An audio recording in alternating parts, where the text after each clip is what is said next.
Hello and welcome to the video. If this is your first time here, my name is Mike. If you've been here before, my name is still Mike, but you would have known that already. Tucked into the coulees of central Alberta, Linden began as a quiet settlement shaped by Mennonite farmers in the 1930s. They brought with them more than just tools and livestock. They carried a deep-rooted ethic of cooperation and faith. That spirit took hold quickly. During the Depression, when most communities were tightening their belts, Linden opened a cheese factory that gained national recognition. Not long after, a trading co-op followed. These weren't just businesses, they were lifelines built on trust and shared effort. They set the tone for how the village would grow. By the time Linden was incorporated in 1964, it had just over 260 residents. Today, that number has nearly tripled, but the village still moves at a pace that honors its beginnings.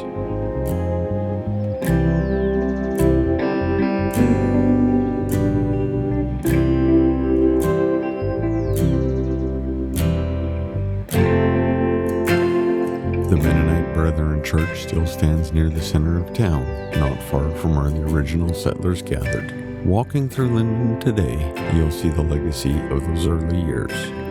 Country Cousins, a local restaurant, is known for its peanut butter pie, a small town staple that draws folks from neighboring communities, including me. And just behind Main Street, the Coulee still cuts through the land, home to deer, geese, and the occasional coyote. There's a trout pond tucked into the landscape, stocked and still, where kids cast lines in the summer and the water freezes smooth in the winter.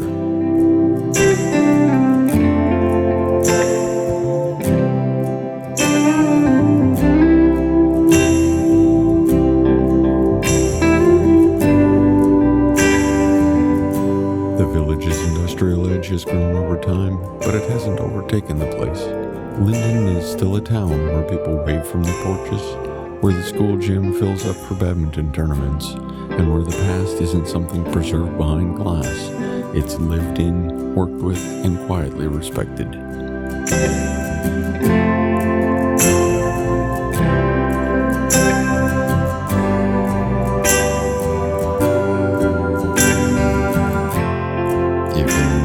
Little journey, give that like button a tap. It's free and oddly satisfying.